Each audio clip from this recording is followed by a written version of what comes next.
Saa 8:12 usiku, anga la Dar es Salaam lilikuwa limetanda na wingu zito la mvua iliyoandamana na radi. Mtaa wa Mlimani Tower ulikuwa kimya kuliko kawaida. Maduka yamefungwa, askari doria hawapo, na kamera za CCTV zilizokuwa kwenye pembe za jengo zilikuwa zimenyamazishwa kimya. Kupita maelezo. Kabla dhoruba haijaanza, ndani ya ghorofa la 17 kwenye ofisi iliyokuwa na giza lililokatika katikati ya taa ndogo nyekundu ya emergency, mwanamke mmoja alikuwa ameinama juu ya meza akitetemeka huku machozi yakimwangika kabla hayajafikia sakafu. Daktari Leila Kasesa, miaka 27, mwanasayansi wa mfumo wa usalama wa serikali. Msichana mkimya, mwenye akili ya daraja la juu, na mwenye siri ambayo watu watatu tu duniani walijua. Lakini usiku huo alijua moja tu: walimkuja kumchukua. Mlango ulipigwa, kwanza kwa nguvu ndogo, kisha kwa ngumi nzito, kisha kwa buti. Leila akasogea nyuma, mgongo ukigonga ukuta wa kioo taratibu. Macho yake yalikuwa yamejaa woga ambao hata hakujua aliweza kuuhisi. "Fungua mlango, dokta. Tunajua uko ndani." Sauti hiyo haikuwa ya kawaida. Haikuwa ya polisi. Haikuwa ya mtu wa serikali. Ilikuwa sauti ya mtu anayejua angeondoka na mwili mmoja tu, hai au mfu. Leila akavuta pumzi ya mwisho kabla ya maombi yake kujibua na kitu ambacho hakuwa kukitarajia. Pam! Mlango haukuvunjwa, bali ulipasuka kwa pigo moja ambalo halikuweza kufanywa na mwanadamu wa kawaida. Leila akafumba macho. Akafikiri huo ndio mwisho wake. Lakini badala ya risasi, alisikia sauti ya mwanaume. Baridi, makini, isiyokuwa ya kawaida, ikisema, "Usipige kelele, ni kuondoe hapa au wakuchukue. Chagua ndani ya sekunde 3. Leila akafungua macho, na hapo alimuona kwa mara ya kwanza mwanaume ambaye angegeuza maisha yake yote kuwa mwanga na kivuli kwa wakati mmoja. Darius. Kofia nyeusi kichwani, barakoa nusu, macho ya rangi ya hudhurungi yaliyowaka kama taa ya usiku, mwili uliotulia kama wa askari wa vita, lakini ukisogea kimya kama kivuli. "Mimi ni nani kwako?" Leila aliuliza kwa sauti inayotetemeka. Darius hakumjibu. Alimshika mkono kwa nguvu kiasi kwamba alihisi damu kumpiga mapigo tofauti. "Mtu wako wa mwisho kuamini. Toka hapa." Hakumsubiri. Hakumpa nafasi. Alimvuta nje ya ofisi kwa kasi ya kutisha. Kwenye korido ya ghorofa ya 17 kulikuwa kimya. Lakini chini katika ghorofa ya 15, Leila aliweza kusikia mabuti yakipiga sakafu. Watu wengi wamejipanga, wanakuja. "Ni nani hao?" aliuliza.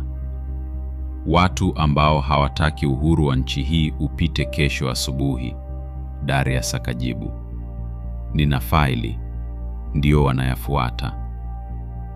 Darius akasogea karibu. Macho yao yakagongana kwa mara ya kwanza vizuri. "Hicho ndicho kilichokuua. Bado nipo hai. Hadi muda huu. Toka." Kule chini, gari la kifo. Wakifika kwenye ngazi za dharura, Leila aliona mwanga wa tochi ukipita juu ya kuta.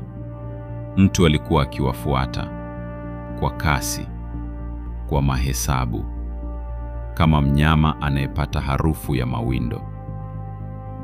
Darius akapunguza mwendo kidogo na kuingiza mkono ndani ya koti lake jeusi. Leila alidhani anatoa bastola, lakini badala yake alitoa kifaa kidogo kama flash disk nyeusi yenye mwanga mwekundu. Fungua simu yako hivi sasa. Leila akashangaa. Sema, unataka wakaikute faili yako mkononi mwako? Haraka. Leila akatoa simu. Darius akaikingiza flash disk ile. Mwanga ukawaka. Rahisi, haraka, kimya. Sasa faili lako halipo hapa, liko ndani yangu. Hiyo ina maana gani? Leila akatetemeka. Darius akaangalia nyuma yao. Hatua za adui zilikuwa zinakaribia. Kisha akamwambia kwa sauti ndogo ya ukali lakini tulivu, inamaanisha kuanzia sasa, ukifa nami ninakufa. Mvua ilipoanza. Walipofika ghorofa ya 2, dirisha moja lilikuwa limevunjwa tayari. Darius akasogea. Leila akashusha pumzi. Hatutaruka, alisema. Tutashuka. Darius akajibu, na tutaanguka. Na bila kumsubiri, alifikisha mikono yake kwenye fremu ya dirisha, akaweka kamba maalum, akamfungia Leila kwenye mkanda wake wa kiuno, na wakaporomoka kutoka ghorofa ya 2 hadi kwenye paa la gari lililoegeshwa chini. Bam! Gari likavunjika paa. Alarm ikalia. Wawili hao wakatoka haraka. Mvua ikaanza kunyesha ghafla ya nguvu, kana kwamba anga lilikuwa likijua damu ilikaribia kumwagika. Lakini wakati huo huo, gari nyeusi isiyoandikishwa namba ikaacha kupita barabarani na kusimama mbele yao. Mlango wa nyuma ukafunguka. Ndani alikuwepo mtu mmoja, mwanamke, sura yake imefichwa na miwani nyeusi ndani ya usiku. Darius, kaa ndani. Muda umeisha. Leila akamgeukia Darius. Huyo ni nani? Darius hakumtazama, hakumjibu. Lakini alichokisema kilitoa baridi moyoni mwa Leila. Mtu ambaye akiamua kukuua, hata mimi siwezi kukuzuia.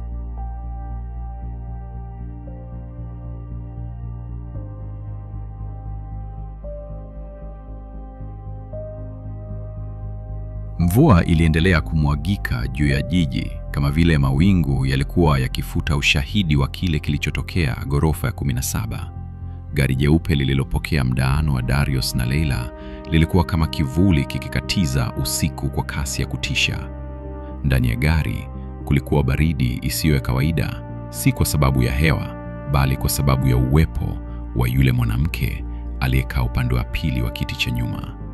Aliketi kimya, mwili upo sawa, mikono imekunjwa juu ya paja lake la kushoto. Hakusema neno, hakupumua kwa haraka, hakumsalimu Leila. Ni kama alikuwa anawachunguza. Bila kuwatazama, Leila aligeuka kumwangalia Darius, akijaribu kutafuta majibu, lakini sura yake iliendelea kuwa ile ile. Haionyeshi hofu wala huruma, haionyeshi joto wala baridi. Uso wa mtu aliyepitia kifo mara nyingi kuliko maisha. Tuko salama hapa? Leila aliuliza kwa sauti ndogo. Darius hakumjibu, lakini mwanamke upande mwingine akasema kwa sauti ambayo haikutetea, haikulalamika, wala haikuwa ya kutisha. Ilikuwa sauti isiyo na hisia. Kutoka sasa, uhai wako utapimwa kwa makosa ya sekunde 3. Ukienda nje ya hesabu yangu, unakufa. Ukienda nje ya maelekezo yetu, unakufa. Ukiweka hisia mbele ya akili, unakufa. Kaa kimya, sikiliza, jifunze. Leila alisita. Wewe ni nani? Mwanamke akatoa miwani yake polepole, na hapo Leila akajua hii haikuwa operesheni ya kawaida. Mimi ni Amina Kijazi, na niko hapa kukuweka hai, si kwa sababu ninakupenda, bali kwa sababu faili ulilonalo linaweza kuiangusha dunia nzima. Leila akashusha pumzi. Sifahamu kama nitaweza. Amina akamkatisha. Utaweza, kwa sababu huna chaguo. Operation Leila imeanza. Wakiwa njiani kuelekea sehemu ambayo Leila hakujua, Darius aligeuka kidogo kumwangalia Leila. Kwa mara ya kwanza macho yake yalionyesha kitu fulani kama utu, sio huruma, sio upendo, sio woga, lakini uamuzi. Hicho ulichokitengeneza walikuwa wanalitafuta kwa miaka 7. Leila alinyamaza. Sikuamini kingefika mikononi mwao, alisema kwa sauti ya kutetemeka. Amina akacheka kidogo, kicheko kizito cha mtu asiyecheka mara nyingi. Dokta, mnaweza kutengeneza kitu mkiwa maabara, mkahisi kiko salama, lakini nje ya maabara kuna serikali 3, vikundi 7 vya kivita na watu zaidi ya 20,000 ambao wangetoa mkono wao wa kulia tu wakiambiwa watakipata hicho kifaa cha siri. Ulijua vizuri. Leila akamwangalia Amina. Nilitengeneza kwa ajili ya usalama wa taifa. Usalama? Amina akatabasamu kwa kejeli. Ulitengeza kifaa kinachoweza kufungua mfumo wowote wa kijeshi duniani bila kugunduliwa.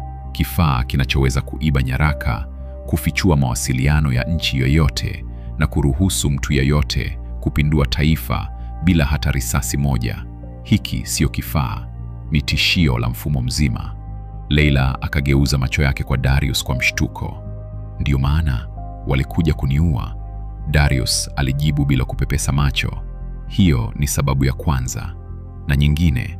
Leila alisita. Kwa sababu unajua siri ambayo watu 2 ndio waliobaki duniani wanaijua. Sasa ni 3. Leila akabaki kimya. Gari likasimama kwenye ghala kubwa lililotelekezwa. Mlango wa mbele ukafunguliwa na Amina akashuka akitoa ishara kwa Darius. Mshushe. Darius alishuka upande wake na kumshika Leila mkono, si kwa upole, si kwa ukatili, bali kwa uhakika. Leila alitembea kwa hatua ndogo, macho yake yakiangalia kila pembe. Ndani ya ghala kulikuwa na vitu 3 vya kushangaza. 1, meza kubwa ya chuma 2, ramani ya jiji yote ikiwa kwenye kigingi kikubwa 3, kompyuta ndogo 4 zikiwa zimezimwa lakini zikiwasha mwanga wa kijani kidogo. Amina alisimama pembeni ya ramani. Karibu kwenye kituo chetu cha muda, Dr. Leila. Kutoka sasa hutakuwa tena mwanasayansi. Akatulia sekunde 2. Utakuwa shabaha. Wakati Amina akiendelea na maelezo ya operesheni, sauti ya Darius ghafla ikatoka nyuma yao, baridi, ya kitaalam, ya hatari. Wamefika. Amina hakurudi nyuma wala kuangalia. Wangapi? 5. Wameingia kimya sana. Wanajua tuko hapa? Hapana, ila wanashuku. Amina akachukua bastola 2 ndogo, akamfungia Leila kifaa kidogo kama saa mkononi. Usikikate. Hii inakupa muda wa kuishi. Ukikitoa, tutakujua kuwa umejua. Leila akapumua kwa nguvu.